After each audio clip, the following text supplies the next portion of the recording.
My stepdad sold my mountain cabin to settle his gambling debts, but he had no idea. Imagine waking up to a phone call that shatters everything you thought was safe. A reckless gambler, a stolen cabin, and a deal with the devil himself, Victor DeLuca. But here's the twist. I didn't just fight back, I outplayed them all. You won't believe how this story unfolds. What would you do if someone stole everything you had left? Stay with me, because this gets wild. The sun was setting over the dense jungle, casting long golden streaks across the clinic's worn wooden floor. The air was thick with the scent of earth and humidity, and the distant hum of cicadas filled the silence between patients. I wiped the sweat from my forehead, exhaustion settling deep into my bones after another 12-hour shift. The work was relentless, but it was my purpose. Here, in this forgotten corner of the world, I was needed. I was making a difference. And for the first time in years, I had found peace. Then my phone rang. I hesitated, my heart sinking before I even glanced at the screen. That kind of dread, the kind that coils tight in your gut before you even know why, was something I had learned not to ignore. When I saw the name flashing across the screen, my pulse spiked. Glenn Carter, my stepfather, a man I hadn't spoken to in months, a man I had no interest in ever speaking to again. I should have ignored it, let it go to voicemail.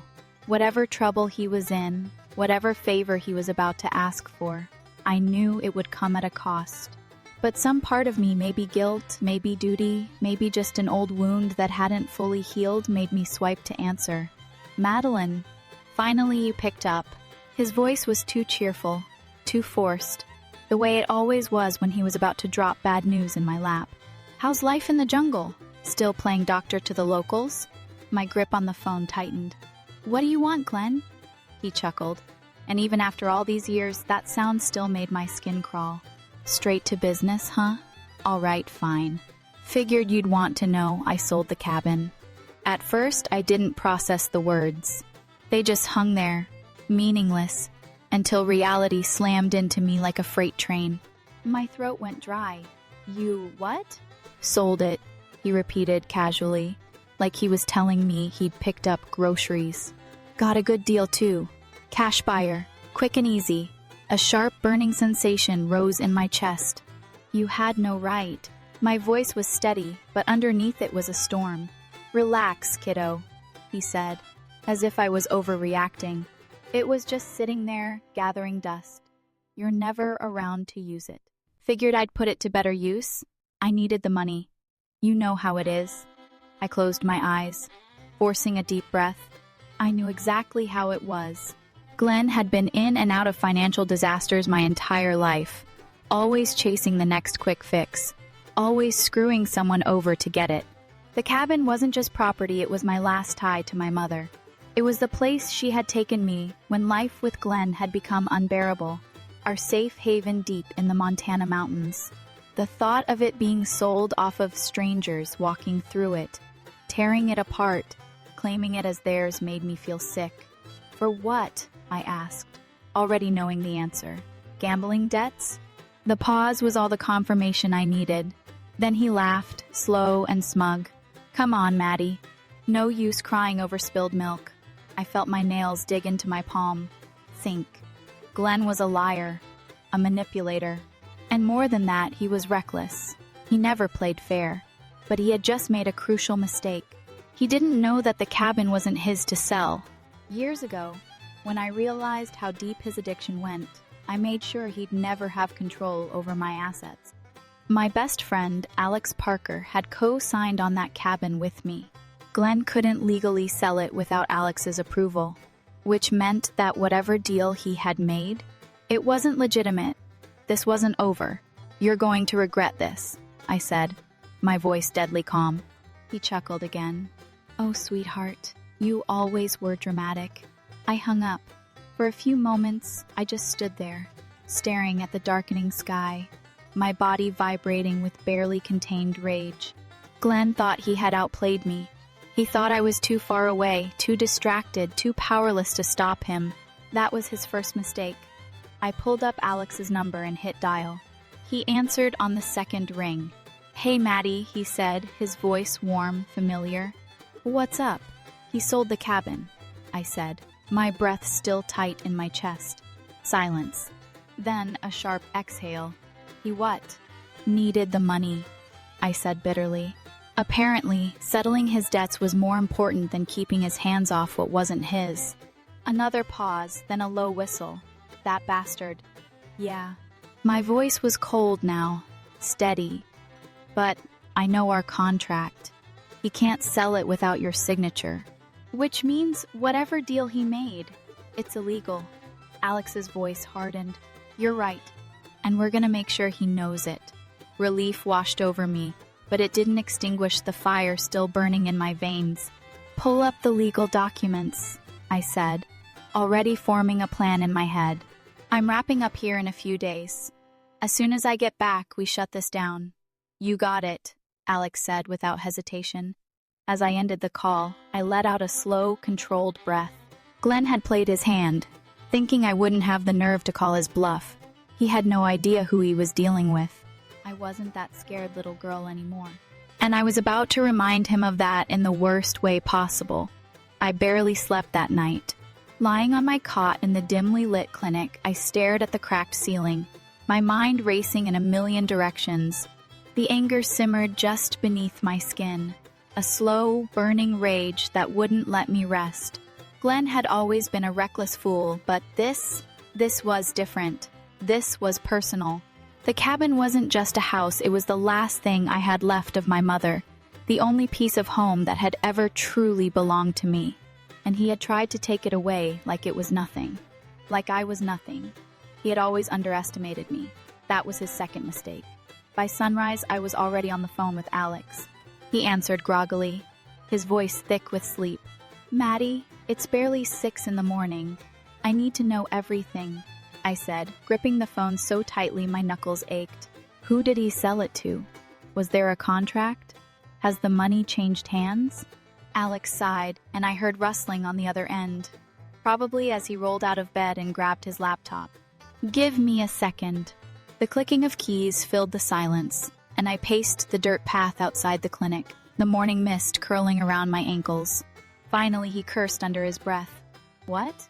My pulse quickened. This deal is shady as hell, he muttered. There's no official transfer of ownership yet. No deed change. It's not even in the county records. That means whatever Glenn did, it wasn't legal. A rush of relief flooded through me, but it was short-lived.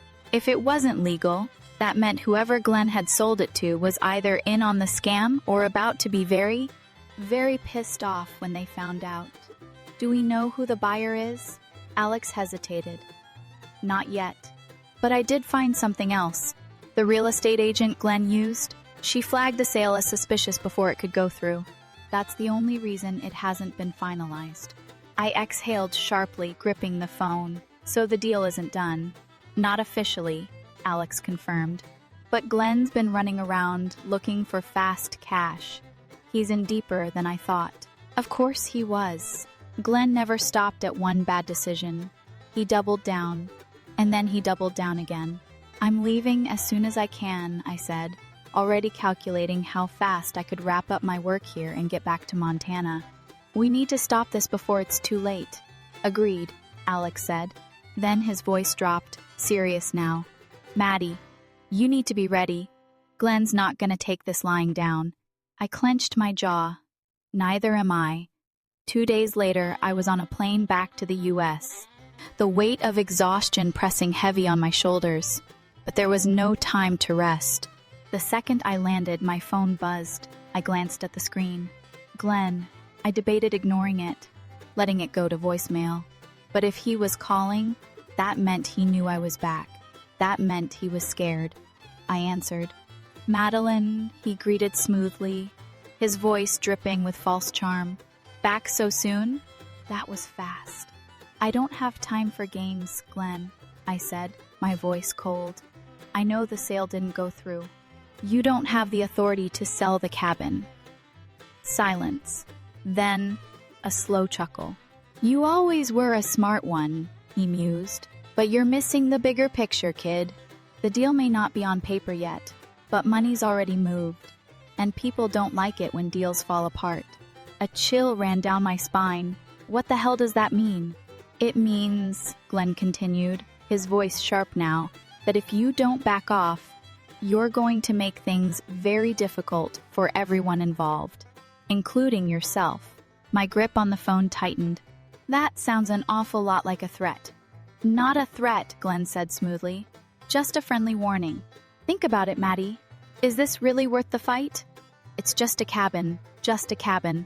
My vision blurred with anger. He still didn't get it. He never would. You're gonna regret this, I said, my voice steady, ice cold. Glenn laughed. We'll see. The line went dead. I exhaled slowly, my pulse pounding in my ears. He was scared. He wouldn't be calling me, wouldn't be trying to intimidate me if he wasn't worried. That meant I was getting close. That meant I had the upper hand, and I was about to use it. The moment I got home, I met up with Alex. He had already printed out all the legal documents, highlighting every clause that proved Glenn had no right to sell the cabin. Together, we drafted a cease and desist letter, warning Glenn that any further attempts to claim ownership would result in immediate legal action. But I knew that wouldn't be enough. Glenn was a gambler. He'd push his luck until the very end. So we pushed back harder. The next day, Alex and I drove straight to the real estate office Glenn had used for the deal. The agent, a sharp-eyed woman in her late 40s named Deborah, looked up as we entered.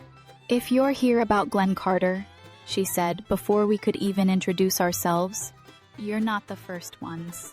My stomach tightened. What do you mean? Deborah sighed, shaking her head. He's been desperate to offload that cabin. Tried to rush me into finalizing the deal, but when I found out about the co-ownership, I put everything on hold.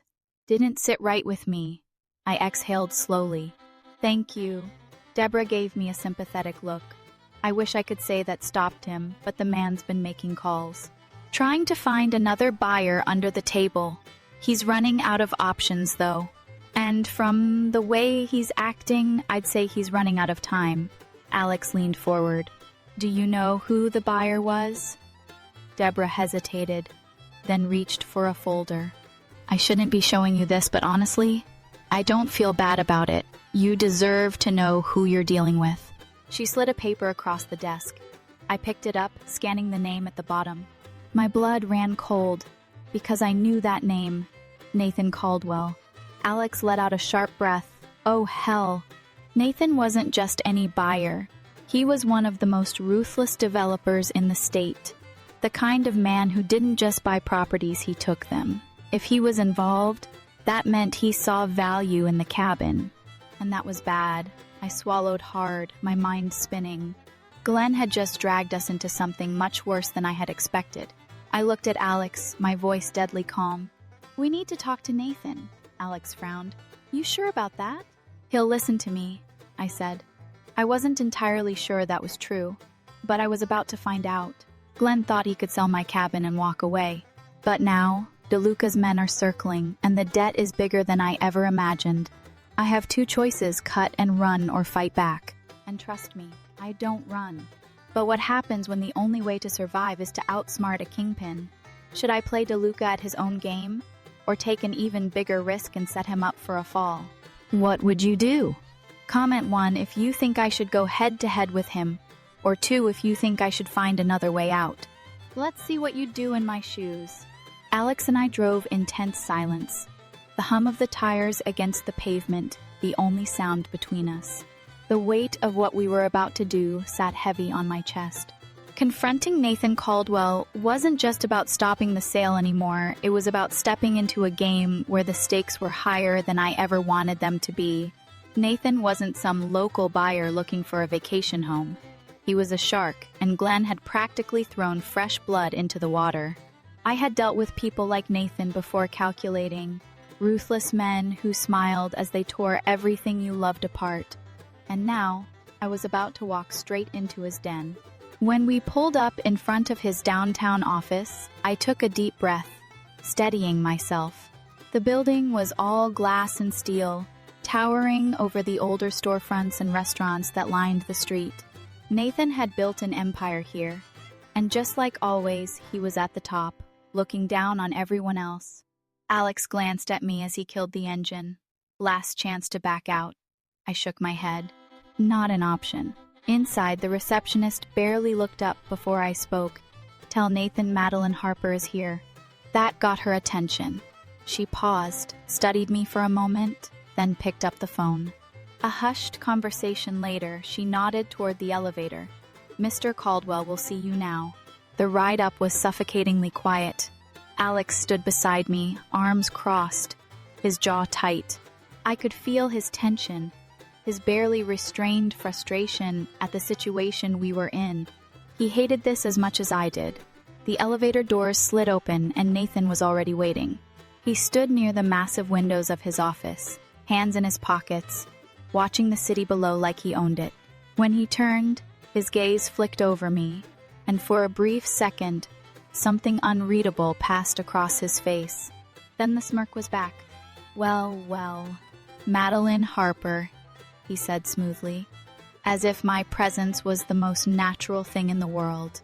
Now this is unexpected. I crossed my arms. Wish I could say the same. Nathan chuckled, stepping toward his desk. I heard you were off saving the world. What brings you back to civilization? I didn't waste time. Glenn Carter. And the deal you made with him. Nathan leaned back against the desk, tilting his head slightly. Ah, that. You do realize he had no legal right to sell that cabin, right?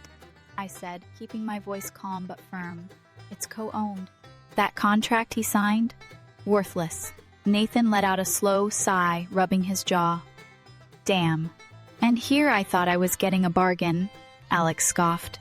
You're telling me you didn't do your due diligence? Nathan's smirk faded slightly. I trusted Glenn to be telling the truth. Turns out that was my mistake. I narrowed my eyes. So you're out then? You'll walk away from the deal? Nathan studied me for a long moment, then smiled. But this time, it wasn't the easy, charming smile I remembered. It was something sharper, more calculated. Oh, I'll walk away, he said. But I won't be the one paying the price. I stiffened. What does that mean? Nathan pushed off the desk, adjusting the cuffs of his shirt. It means Glenn took my money, and I'm going to make sure I get it back. One way or another, Alex stepped forward. Look, Nathan, we both know Glenn's an idiot, but you going after him isn't going to fix anything. Nathan raised an eyebrow. You think I'm going after Glenn? He chuckled, shaking his head. No.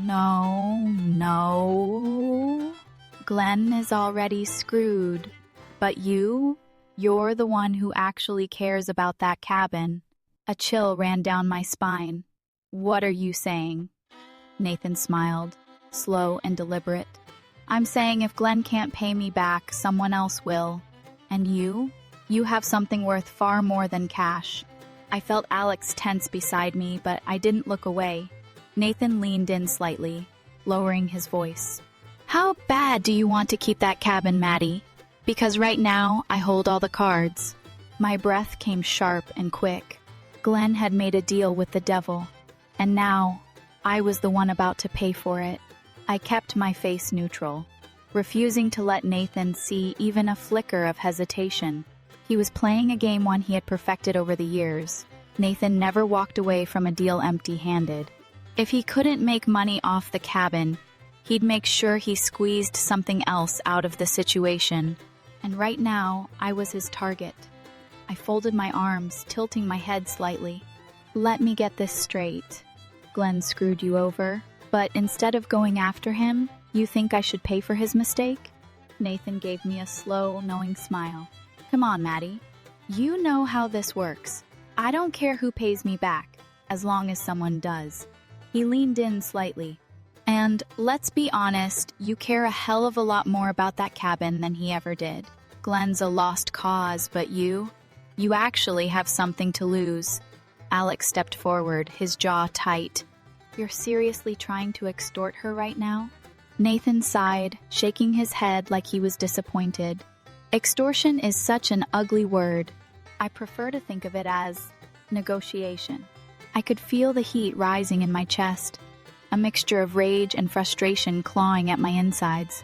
Nathan wasn't just trying to win, he was enjoying this. He wanted me to feel cornered, helpless, but I wasn't that girl anymore. I had spent years dealing with manipulative, self-serving men just like him. I wasn't about to start backing down now. I took a slow breath, schooling my expression into something unreadable. Let's say I entertain this ridiculous idea. What exactly do you think I can offer you, Nathan? You already know I'm not handing over money for a deal that was never legitimate in the first place.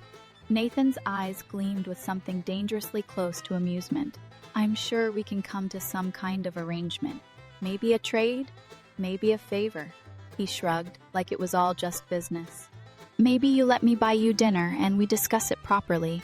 Alex let out a short, humorless laugh. Oh, you've gotta be kidding me. My stomach twisted, but I refused to react. Nathan was testing me, pushing to see how far he could go before I cracked. I met his gaze, holding it steady. If you're looking for a date, Nathan, the first suggest trying Tinder, because I guarantee you I am not for sale. Nathan chuckled, slow and lazy. You always did have fire, Maddie, but fire alone won't fix your problem. I took a step closer, lowering my voice just enough to make sure he heard every word. You're right, but you know what will fix my problem? The fact that your deal with Glenn was based on fraud. The moment you try to claim anything from me, I will make sure every lawyer I know drags your name through the mud until there's nothing left of that pristine little empire you've built. Nathan exhaled sharply, pushing off his desk. He studied me for a long moment, his expression unreadable. Then, slowly, he smiled again, but this time, there was no amusement in it. You really have changed, haven't you? I didn't blink. You have no idea. The drive to Nathan Caldwell's office felt like a slow march toward a fight. I wasn't sure I was ready for. My fingers tapped against my knee as I stared out the windshield, my thoughts racing through every possible scenario. I wasn't naive. I knew Nathan wouldn't just shrug and walk away from this. He wasn't the kind of man who made bad investments, and Glenn had just tricked him into one. If there was one thing Nathan hated, it was losing. And now I was about to tell him he had already lost. Alex drove in silence, his grip tight on the wheel. He hated this as much as I did, but there was no other choice. We had to get ahead of this before Nathan found another way to get what he wanted. The city blurred past us, the late afternoon sun casting long shadows across the streets. When we finally pulled up to the towering glass and steel structure that housed Caldwell Enterprises, my stomach clenched. The building was modern, sleek, and cold, just like the man who ran it. As we stepped inside, I forced my shoulders back, keeping my expression neutral. The receptionist barely glanced up before I spoke. Tell Nathan Madeline Harper is here. Her eyes flicked up, studying me. Then, after a brief pause, she picked up the phone. A quiet, hushed conversation followed before she nodded toward the elevator. He'll see you now. I let out a slow breath, exchanging a quick look with Alex. The moment we stepped inside the elevator, the air felt heavier. The ride up was too quiet, and I could feel Alex's tension radiating off him. He didn't trust Nathan, I didn't either. But I knew men like him. He thrived on control, on power. If I could find a way to shift the balance, I could get out of this without losing everything. When the doors slid open, Nathan was already waiting.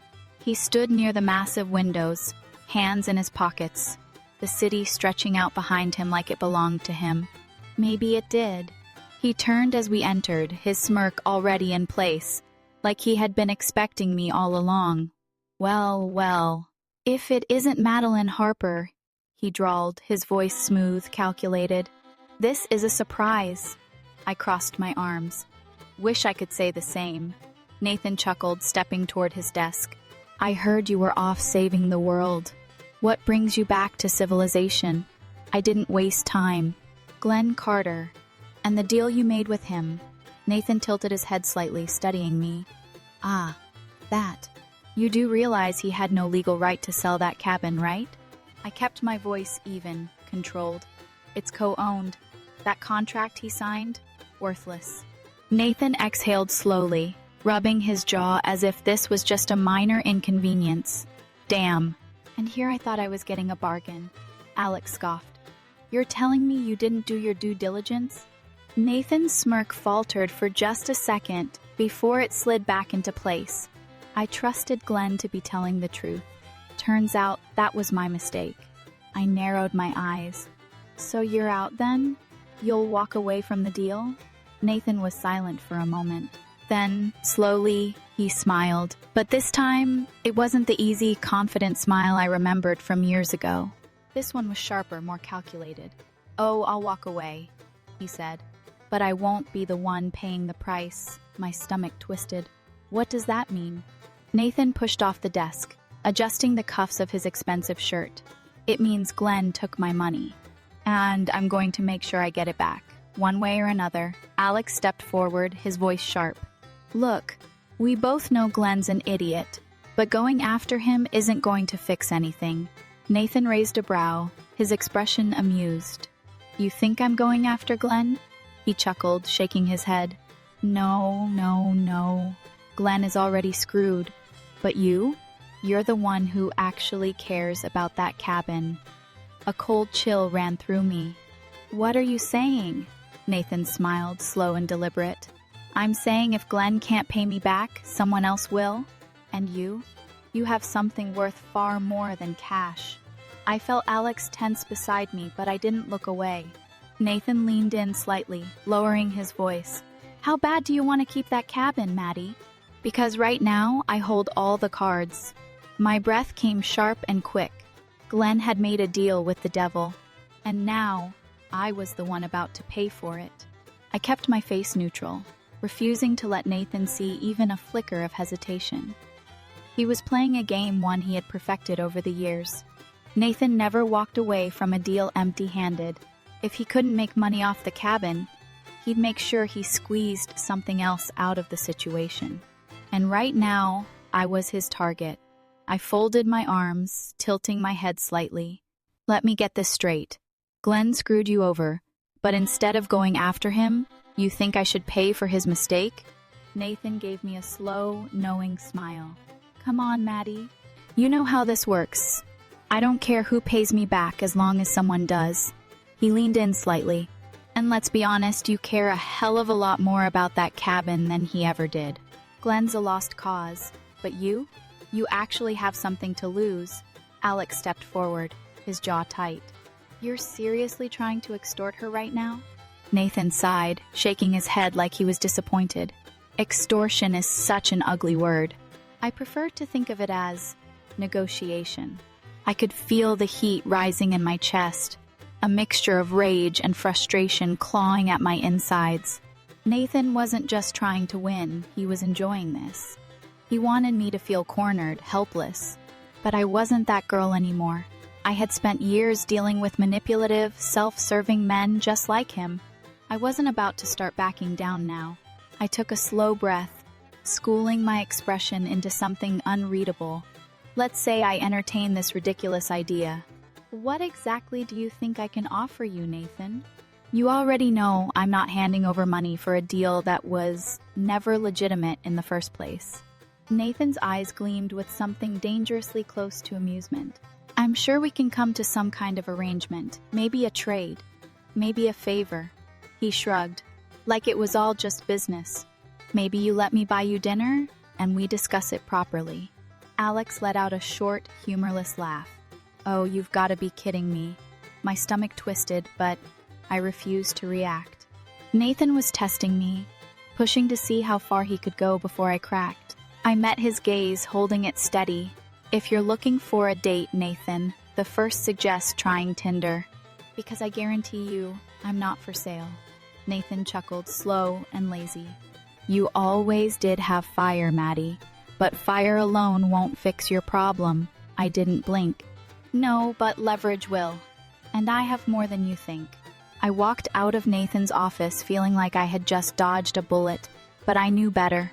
That wasn't the end of it. Nathan never lost. And if he had to bleed someone dry to balance the books, he'd make damn sure it wasn't him. The worst part?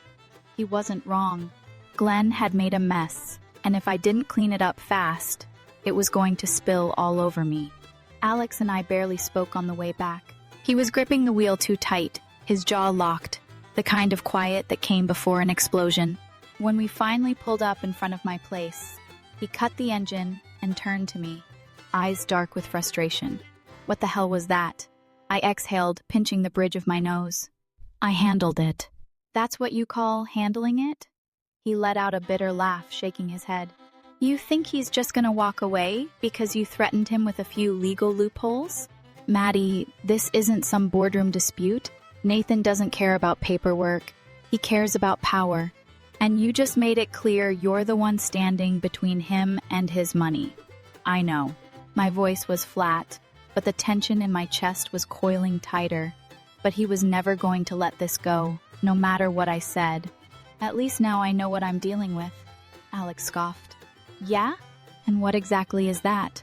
I turned to him, meeting his glare with one of my own. A man who's already lost but refuses to admit it. Silence. Then Alex let out a sharp breath, running a hand through his hair. You know he's going to come at you sideways, right? He won't go through the courts. He won't make this easy. I don't expect him to. I got out of the truck, my legs feeling heavier than they should. The second my boots hit the ground, I felt my phone vibrate in my pocket. My stomach twisted. There was no universe where this was good news. I pulled it out, my throat tightening when I saw the caller ID Glenn. Son of a bitch, I muttered. Alex leaned against the truck, crossing his arms. Well, aren't you gonna answer? I sighed and swiped to accept. What do you want, Glenn? Maddie. Hey, sweetheart. His voice was jittery, too upbeat, too forced. Listen, I might have screwed up. I let out a hollow laugh. You think? No, I really screwed up. Something in his voice sent a chill down my spine. It wasn't just guilt or his usual manipulative charm. It was fear. I straightened. What did you do? I borrowed money. The world around me seemed to narrow. From who? Silence. I closed my eyes, already knowing I wasn't going to like the answer. Glenn. My voice dropped, ice cold. Who did you borrow? From. When he finally spoke, his voice was barely above a whisper. Victor DeLuca.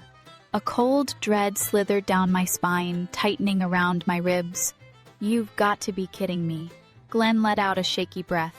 Maddie, I hung up. Alex stared at me, waiting. I swallowed hard, forcing my voice to stay level. Glenn took money from DeLuca. Alex went still, his jaw clenched. Tell me you're joking. I shook my head. 75 grand. That's why he was so desperate to sell the cabin. He needed to pay DeLuca back. Alex cursed under his breath, pacing. Jesus Christ. Maddie, this just went from bad to worse. I felt like I was standing on a tightrope, the ground crumbling away beneath me. Victor DeLuca wasn't just some loan shark. He wasn't just another name in Glenn's long list of bad decisions. He was the kind of man you didn't cross. The kind of man who didn't care about legal contracts or loopholes. He cared about money, and when people didn't pay, they disappeared. We need to find Glenn, I said, already moving. Alex grabbed my arm. And do what? He's already in deep. We can't just make 75 grand appear out of thin air. We don't need to pay it, I snapped. We just need to stop DeLuca from coming after me. Alex let out a dry, humorless laugh. Right. And how exactly do you plan on doing that? I didn't have an answer. I pulled out my phone again, scrolling through my contacts until I found the only name that mattered right now. It had been years since I called it, but right now I didn't have the luxury of pride. The phone rang twice before a voice answered, low and amused. Madeline Harper. Didn't think I'd ever hear from you again. I tightened my grip on the phone. I need a favor. A pause, then a slow chuckle. Well, sweetheart, isn't that interesting? I ignored the way my stomach twisted at the sound of his voice. Can you meet? He exhaled. Depends. Am I about to get shot at? No guarantees. He laughed, honest as always. All right, Maddie, let's talk. The call ended. Alex raised a brow. Who was that? I swallowed hard. The only person who might know how to fix this before it's too late. Alex frowned. And if he can't? I stared at my phone, my pulse pounding. Then we're already out of time. The moment I hung up the phone, I felt the weight of what I had just done settle deep in my chest. Calling him was a risk. A calculated one, sure, but a risk nonetheless. I hadn't spoken to him in years, not since I had walked away from everything that tied me to my old life. But desperate times called for desperate measures, and right now, I was standing on the edge of a cliff with no good way down. Alex was still staring at me, waiting for an explanation I wasn't sure I was ready to give. His jaw was tight, his patience thinner than usual. So, are you gonna tell me who that was? Or do I have to guess? I exhaled slowly. Liam Calloway. His eyes widened slightly before narrowing. You're joking. I wish I was. Alex ran a hand down his face, muttering a curse under his breath. Maddie, what the hell are you thinking? You seriously think getting him involved is a good idea? I squared my shoulders, meeting his glare. I think it's the only option we have left. Liam Calloway wasn't just some name in my past. He was the kind of man people whispered about when they thought no one was listening. A former cop turned fixer. The guy you called when you needed something done quietly, efficiently, and without question. He had his own moral compass, but it wasn't the kind that aligned with the law. More importantly, he was the only person I knew who had dealt with DeLuca and lived to tell the tale. Alex shook his head, looking like he wanted to slam his fist into something. You know what happens when you owe Liam a favor, right? I did. But if it came down to owing Liam or having DeLuca breathing down my neck, I'd take my chances with the devil I knew. Look, I said, keeping my voice steady. I don't like this any more than you do, but Glenn put us in a no-win situation. We don't have 75 grand, we don't have time, we barely have a plan. And if we wait any longer, DeLuca is going to start sending people after us instead of just making threats. Alex clenched his jaw but didn't argue. He knew I was right. The meeting spot was a bar on the outskirts of town. The kind of place where no one asked questions and the bartenders knew better than to call the cops no matter what happened. The neon sign flickered above the entrance, casting a dim red glow over the cracked pavement as we pulled up. I took a steadying breath, then got out of the truck. Alex followed, his movements stiff with tension. I don't like this, he muttered. Noted. Inside, the bar was just as I remembered, dark, smoky, and full of people who knew how to mind their own business. The air smelled like whiskey and cheap cologne, and the low murmur of conversations barely covered the sound of pool balls clacking in the back. And then there he was. Liam was sitting in a booth near the back, one arm draped over the worn leather seat, a whiskey glass half full in front of him. He looked almost the same sharp eyes, a few more lines around them, dark stubble dusting his jaw. But there was something different too, a stillness, a weight that hadn't been there before. His gaze flicked to me the second I stepped into view, and for a moment, neither of us spoke. Then, slowly, a smirk tugged at the corner of his mouth. Well, well, he drawled. Look what the cat dragged in. I slid into the booth across from him, ignoring the way my stomach twisted. Long time, Calloway.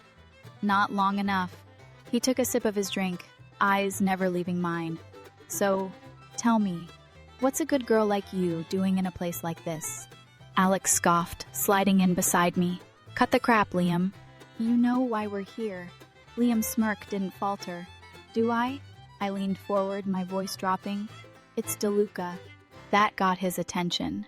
The smirk vanished, replaced by something colder, sharper. He set his glass down carefully, his fingers tapping once against the rim before he folded his hands together. Tell me everything, so I did.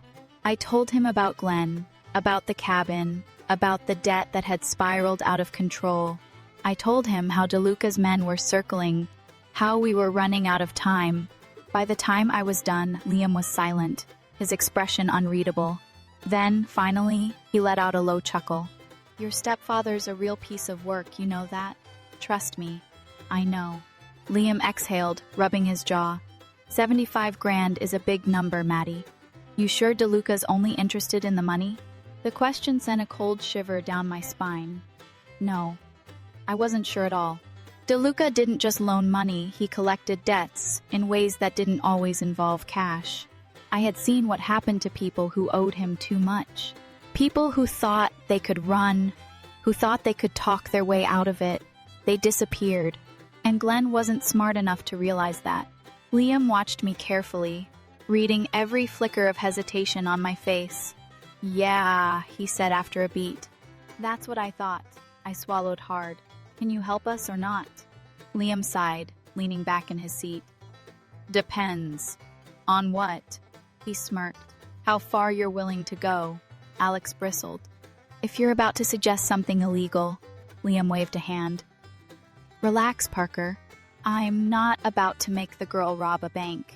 But this situation, it's not going to fix itself. If you want to get out of this in one piece, you're going to have to get your hands a little dirty. I forced myself to hold his gaze. Define dirty. Liam smiled, slow and sharp. I know a way to make this whole thing disappear, but it's not exactly legal. My stomach twisted. I had spent my entire life trying to be better than the people who raised me, trying to stay on the right side of the line. But this was survival, and I was running out of choices. Liam's words hung in the air like the low rumble of a coming storm. Not exactly legal. That was putting it lightly. His expression was unreadable, but I could see it in his eyes. He was already calculating, already mapping out the angles, the risks, the ways this could go wrong. Alex shifted beside me, radiating tension. Maddie, no. I ignored him. What's the plan? Liam smirked, but there was no humor in it. That's what I like about you, Harper. You don't waste time. He leaned forward, resting his arms on the table. DeLuca doesn't just want his money back. He wants control. That's what makes him dangerous. But if we take away his leverage, he's got nothing. I frowned. And how do we do that? Liam's eyes gleamed. We make him believe he's getting something better. Alex let out a sharp breath. Jesus Christ. You're talking about running a con on Victor DeLuca? Liam shrugged. Call it a strategic misdirection. I swallowed hard, my pulse quickening. I had spent years trying to stay out of situations like this, trying to build a life that wasn't tangled in deception, in schemes, in debts that could never truly be repaid. But here I was, sitting across from a man who made a living bending the rules, considering his offer like it was my only way out. Because it was. What's the play? I asked. Liam smiled like he had been waiting for me to ask. DeLuca's got a side deal happening right now, something off the books, something big. He's looking for an investment partner, someone who can move money around without raising any red flags. My sources say he's already got a potential buyer lined up, but there's a catch. He needs to secure a clean property as collateral. The pieces started falling into place. The cabin. Liam nodded. Bingo. Glenn told DeLuca it was a done deal. That's why DeLuca hasn't sent his guys to collect yet. He thinks he's about to get something valuable in return. Alex exhaled sharply. So what? We string him along, make him think he's still getting the cabin? Not exactly, Liam said. We make him believe the deal fell apart because he got played. I frowned. You're going to have to be a little more specific. Liam tapped his fingers against the table. We make it look like Glenn ran off with the money. That way, DeLuca's focus is on finding him, not coming after you. Alex's face twisted in disbelief. That's your plan? You want to frame Glenn? Liam scoffed. Please. Glenn framed himself the second he stole from DeLuca and thought he could talk his way out of it. He wasn't wrong. Glenn had spent his entire life screwing people over, running from one mistake to the next. But as much as I hated him for what he had done, as much as I wanted him to suffer the consequences of his actions, I couldn't shake the feeling that this was pushing the line. Liam must have seen the hesitation in my face because he sighed, his voice dropping slightly. Look, Maddie, DeLuca's not a man you negotiate with. He's not going to just forget that you and Alex got in the way of his deal. If we don't give him a reason to shift his focus, he will come for you. And trust me, you do not want to be on his bad side. Alex ran a hand through his hair, muttering something under his breath. I could feel him staring at me, waiting for me to say something, to shut this down, but I didn't, because Liam was right. I inhaled slowly, weighing the risks, the consequences, the inevitable fallout. Glenn had made his choice. He had put us in this position, and if there was one thing I had learned growing up around men like him, it was that when someone digs a hole for themselves, sometimes the only thing you can do is let them fall in. I met Liam's gaze. What do we need to do? A slow, satisfied smile spread across his face.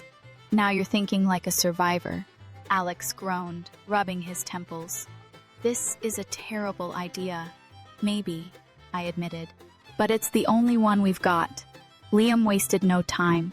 He laid out the plan with the kind of precision that only came from years of experience in the gray areas of the law. It was simple enough to alter a few financial records to make it look like Glenn had wired DeLuca's money to an offshore account, plant a few breadcrumbs in the right places, and make sure DeLuca's people found them. Within 24 hours, the narrative would shift, and Glenn would be the only one in the crosshairs.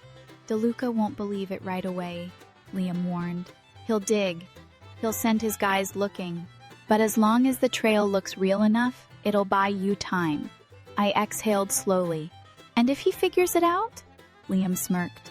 Then we make sure you're long gone before that happens. Alex shook his head. I can't believe we're doing this. I couldn't either, but it was already too late to turn back. I left the bar feeling like I had just made a deal with the devil. Because in a way, I had. Liam was dangerous in his own way. Not because he was reckless, but because he was calculated. He didn't do favors. He made investments.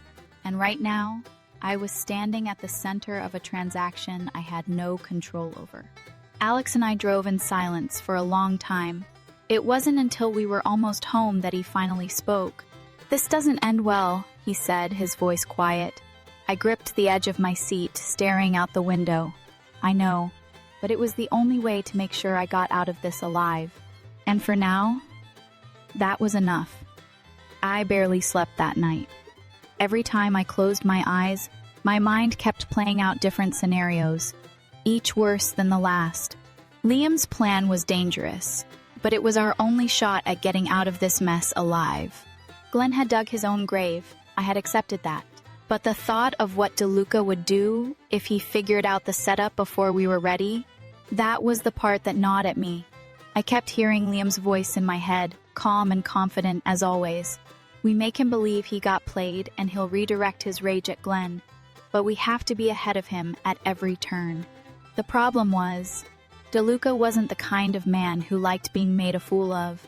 If we weren't careful, we'd all end up buried next to Glenn. By the time the sun started creeping through the blinds, I gave up on sleep entirely. I sat on the edge of the bed, rubbing the exhaustion from my face, willing my brain to slow down for even a second. It didn't work. My phone buzzed on the nightstand, and I grabbed it, my heart rate spiking when I saw the name. Liam, tell me you have good news, I said, skipping the pleasantries. His voice was smooth, unreadable. Depends on how you look at it. Everything's in place. The transfers, the paper trail, the breadcrumbs we left for DeLuca's people, it all looks legit. He paused. But he's moving faster than I expected. Word is, he's already getting impatient. I swallowed hard. How impatient? Liam sighed. Impatient enough that if Glenn doesn't disappear soon, DeLuca's gonna stop looking for money and start looking for bodies. A cold weight settled in my chest. We needed more time, just a little more time. But time wasn't something DeLuca handed out freely. I gritted my teeth. Then we need to make sure Glenn stays missing. That's the problem, Liam said. He's still in town. My stomach twisted. You're kidding me. I wish I was. Apparently he thinks he can still smooth things over. Word is, he's been asking around, trying to find a way to get back in DeLuca's good graces. I closed my eyes, inhaling deeply through my nose. Of course, he was. Glenn had spent his entire life making bad decisions and doubling down on them when they inevitably blew up in his face. He never knew when to cut his losses and run. I stood up, grabbing my jacket. Where is he? Last I heard, he was holed up at some motel on the outskirts of town. I'll send you the address. I hung up without another word, shoving my phone in my pocket. Alex was leaning against the door frame, arms crossed, watching me. He didn't need to ask what the call was about, he already knew. You're going after him, he said flatly. We don't have a choice, I muttered, slipping my boots on. Alex let out a sharp breath. Maddie, listen to me. Glenn's not gonna listen to reason. If he's stupid enough to stick around, there's no talking him out of it. I don't need to talk him out of it. I grabbed my keys. I just need to make sure he's gone before DeLuca finds him first. Alex hesitated, then exhaled, running a hand through his hair. Then I'm coming with you. I didn't argue. The drive to the motel was quiet, tension hanging thick in the air between us. The place was exactly what I expected, run down. Half the neon letters on the sign burned out. The kind of place where people went when they didn't want to be found. We pulled into the lot, and I killed the engine, scanning the rows of doors until I spotted the number Liam had sent me. I clenched my jaw. Stay here.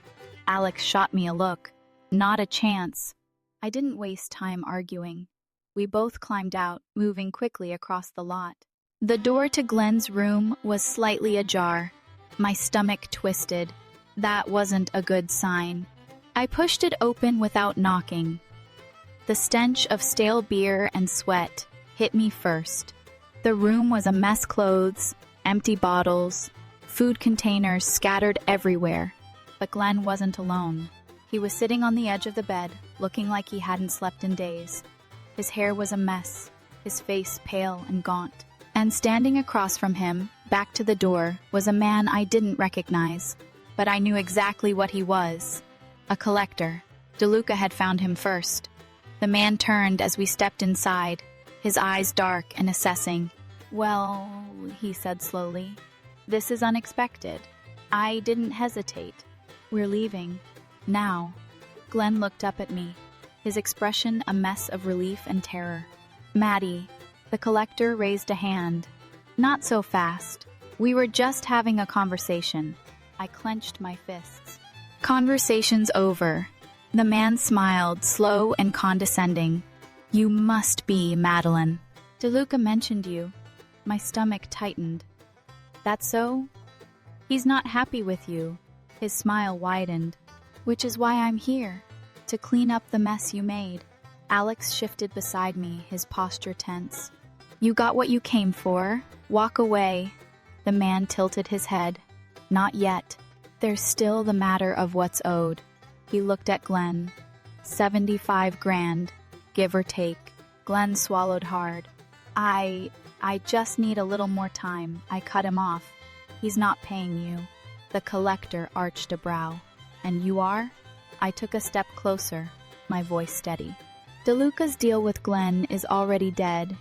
Whatever leverage you think you have, it's gone. The man studied me for a moment, then let out a quiet chuckle. You've got guts. I'll give you that. His gaze flicked to Glenn. But guts don't erase debt. Glenn made a strangled sound. I can fix this. The collector moved fast, grabbing Glenn by the collar, dragging him up off the bed. That's not how this works. One stepped forward. Let him go. The man's grip tightened. Give me one good reason. I met his gaze, my pulse pounding. Because if you don't, DeLuca's going to have bigger problems than a missing 75 grand. Silence. Then, slowly, the man's grip loosened. He shoved Glenn back onto the bed, studying me like he was trying to figure out if I was bluffing. Finally, he exhaled. This isn't over. Then he turned and walked out. I let out a slow breath. Glenn collapsed back onto the bed, shaking. Alex rubbed a hand down his face. Jesus, he muttered. I turned to Glenn, my voice cold. You need to disappear. Now. He nodded frantically. I stepped back, my hands still shaking. We had bought ourselves a little more time, but not much. I barely had time to exhale before Glenn scrambled to his feet, his breath ragged, his hands shaking like a leaf caught in a storm. His eyes darted between me and Alex, desperation written all over his face. "Maddie, you saved my ass," he stammered. "I knew you would. I knew you'd." I took a step forward, my pulse still pounding, the adrenaline still burning through my veins. "Shut up." My voice was ice, cutting through his nervous rambling like a blade. "Do you have any idea what you just did?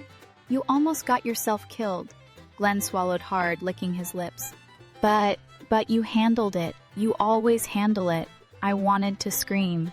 The sheer audacity of him, standing here, acting like this was just another one of his screw-ups that I'd come along and magically cleaned up. Like it was my job to fix his messes. Like I hadn't just put my own damn life on the line because he was too stupid to cut and run when he had the chance. Alex let out a sharp breath, running a hand down his face. "Glenn, you need to leave. Tonight. Right now. If that guy walks out of here and decides he doesn't like how things played out, he's coming back. And next time, we won't be able to stop him." Glenn hesitated. But where do I go?" I laughed, but there was nothing funny about it. "I don't care. Anywhere but here. Get a bus ticket. Sleep in your damn car. Find a hole to crawl into, but if you stay," I took another step toward him, my hands clenched at my sides, my voice dropping to something low and dangerous. "DeLuca will find you, and when he does, no one's going to save you." His throat bobbed as he swallowed. I could see it now, the slow realization settling in, the weight of what had almost happened. For once in his life, Glenn looked genuinely scared. "Okay," he muttered. "Okay, I'll go." I stepped back, exhaling sharply. "You better." Alex didn't move as Glenn fumbled for his duffel bag, shoving clothes and whatever cash he had left into it with frantic hands. I could feel Alex's gaze burning into me, but I wasn't ready to meet it. I wasn't ready for whatever he was going to say. Not yet. A few minutes later, Glenn was at the door.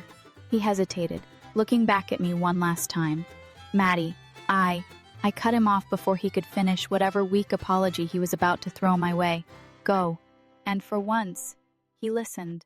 The door shut behind him, and I felt my shoulders drop, exhaustion creeping into every part of me.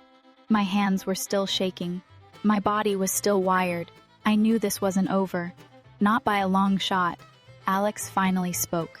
That was brutal. I let out a breath, finally looking at him. It needed to be. He studied me, his jaw tight. "You okay?" No, I wasn't, but I nodded anyway.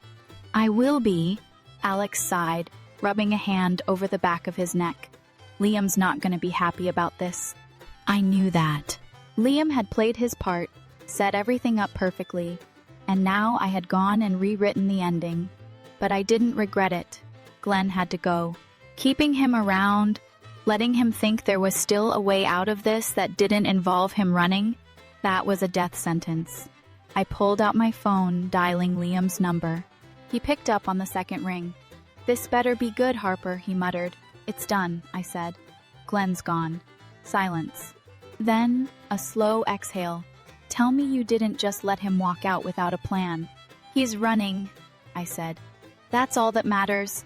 Liam was quiet for a beat. "You just made this real complicated." "DeLuca was already going to kill him," I snapped. "At least this way, we're not standing next to the body when it happens." Liam let out a low chuckle. "Damn. Remind me never to piss you off." I didn't have time for his games. "Do we still have a shot at this working?" Another pause. "Then, maybe, if we move fast." DeLuca's going to be looking for someone to blame, and since Glenn just made himself scarce, that leaves you. I already knew that. Then what's the play? Liam sighed. "You and I need to have a little chat. Face to face." I stiffened. "Why?" "Because I've got a way to wrap this up for good." Alex frowned, watching my reaction. I didn't like this. I didn't like how vague Liam was being, how the edges of his voice were too smooth, too calm. I exhaled, rubbing my temple. "Where?" Liam gave me an address. I didn't recognize it, but from the way Alex's expression tightened, he did. When I hung up, Alex was already shaking his head. Nope, not a chance. I crossed my arms. You know the place? Yeah, and so do a lot of DeLuca's guys. It's neutral ground, but that doesn't mean it's safe. I hesitated. Liam wouldn't set me up. Alex's jaw ticked. You sure about that? I wanted to say yes, but the truth was, I wasn't sure about anything anymore. I swallowed hard. We have to go. Alex didn't argue, but he didn't look happy about it either. The drive was tense, the silence thick. I kept my hands in my lap, my fingers curled into fists. Every instinct in my body was screaming that we were getting too close to the fire, that if we weren't careful, we were going to get burned. When we pulled up to the address, I felt my stomach tighten. It was a quiet bar on the edge of town, the kind of place where people went when they didn't want to be seen. Liam was already waiting inside. He had a drink in front of him. His posture relaxed, but his eyes were sharp, watching, calculating. As soon as I sat down, he leaned forward, his voice low. You want out of this? I nodded. He smirked. Then listen carefully. And just like that, I knew I was about to make a deal I couldn't take back. Liam's smirk was infuriating. He leaned back in his chair, swirling his drink like he had all the time in the world, like the weight of the mess I was drowning in was just another puzzle for him to solve. I clenched my jaw, gripping the edge of the table to keep myself from snapping. Spit it out, I said, my voice sharp. What's your plan? Liam exhaled slowly, setting his glass down with a soft clink. DeLuca wants blood, Maddie. Glenn was an easy target, but now that he's gone, the spotlight's on you. The only way out of this is to give DeLuca exactly what he's looking for, an enemy. I narrowed my eyes. And who exactly do you suggest we throw under the bus? Liam's smirk didn't waver. Nathan Caldwell. The name hit me like a slap. My stomach twisted, my fingers tightening on the table. Nathan? Liam nodded. Think about it. He's already in deep with shady deals, already has a reputation for screwing people over. More importantly, DeLuca doesn't trust him yet. If we play this right, we make it look like Nathan was planning to take the cabin deal and cut DeLuca out completely. Alex let out a low breath next to me. That's a dangerous game, Liam shrugged. So is the one you're already playing. I forced myself to take a steadying breath. This was insane. Framing Nathan for double-crossing DeLuca meant going all in, committing to a lie so airtight that there wouldn't be any cracks for DeLuca to see through. If it worked, it would shift his focus completely. If it didn't, we'd have to make it bulletproof, I said, my voice quieter now, more measured. No room for doubt. Liam's smirk widened. That's why I'm here.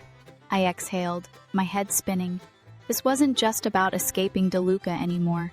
This was about making sure he never came back around. Nathan had been circling this mess from the beginning, sniffing around for an opportunity to make a profit. If anyone deserved to take the fall, it was him. Liam leaned forward, lowering his voice.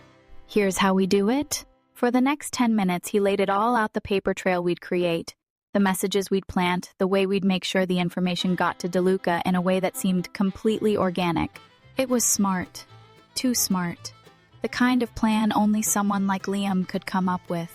Someone who had spent years playing both sides of the game. By the time he finished, Alex still looked skeptical, but I could see the reluctant acceptance in his eyes. We didn't have a choice. I nodded slowly. All right, let's do it. Liam's grin was slow and satisfied. Knew you'd come around. The next 48 hours were a blur. Every move had to be precise. Every piece of the puzzle had to fit perfectly. Liam handled the logistics, planting false evidence, making sure the right people overheard the right conversations. Alex and I worked on the financial side, forging documents that made it look like Nathan had been maneuvering behind DeLuca's back for months. It was exhausting, nerve-wracking, and dangerous as hell. But by the time it was done, it was airtight. And then, all we had to do was wait. The call came late that night. I had barely closed my eyes when my phone buzzed, yanking me back to full awareness. I grabbed it, my heart hammering. DeLuca. I swallowed hard, forcing my voice to stay steady as I answered. Yeah? Silence. Then, his voice smooth and low. We need to talk. I sat up, rubbing a hand over my face. I'm listening. A slow chuckle. No, sweetheart. Face to face. A chill ran down my spine. I forced myself to breathe. Where? Same place we met last time. My stomach tightened. That wasn't good. That meant he still wasn't sure, that he needed to see me in person to decide whether or not he believed what we had fed him. Fine, I said. The line went dead. Alex was already up, watching me. That was him. I nodded, swinging my legs off the bed. Yeah. You think he bought it? I swallowed hard. We're about to find out. The drive was suffocatingly quiet. Alex insisted on coming, and for once, I didn't argue. I needed someone watching my back. The meeting spot was another out-of-the-way dive bar, the kind of place where conversations disappeared the second they left someone's mouth. When we walked in, DeLuca was already waiting. He sat at a booth near the back, a drink in front of him, his posture relaxed, but his eyes sharp. I slid into the seat across from him, keeping my expression neutral. You wanted to talk. DeLuca studied me for a long moment. Then he smirked. You know, I had my doubts about you. I didn't react. But then, he continued, swirling his drink, some very interesting information came my way. He leaned forward, his smile sharpening. Seems like your little friend Nathan had bigger plans than he let on. I let out a slow breath, forcing my body to stay still. That's so, DeLuca chuckled. That is so, he exhaled, shaking his head. Can't stand a rat. Can't stand a liar even more.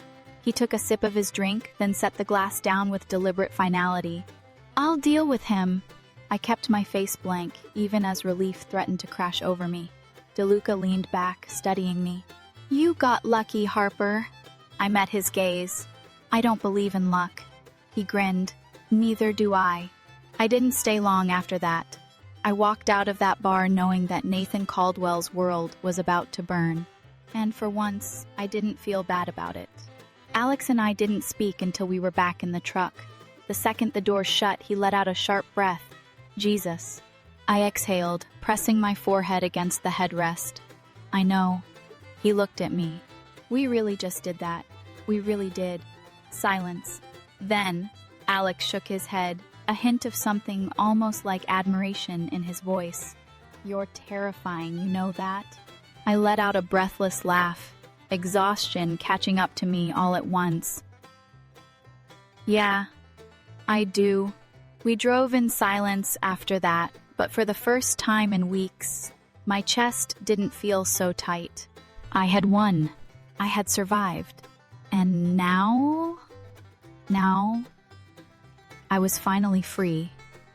I walked into that bar knowing I could be walking into my own execution. DeLuca was waiting. He had all the power. But he had no idea I had set him up from the very beginning. Nathan Caldwell thought he could play both sides. But in the end, he was the one who got burned. DeLuca bought the lie and I walked away free. But was it worth the cost? Would you take the risk to win the ultimate revenge? Drop your thoughts in the comments. And if you loved this story, hit that like button, subscribe, and turn on notifications because the next chapter, you won't see it coming. In America, trust is a currency and betrayal is a debt you never want to owe. I learned the hard way, never clean up someone else's mess unless you're ready to drown in it. People like Glenn will always gamble with your life, and men like DeLuca will make sure you pay the price. If you don't take control, someone else will, and they won't have your best interests at heart. In this country, survival isn't about playing fair, it's about playing smart. Protect what's yours. Cut your losses before they bury you. And never, ever let a liar write your story.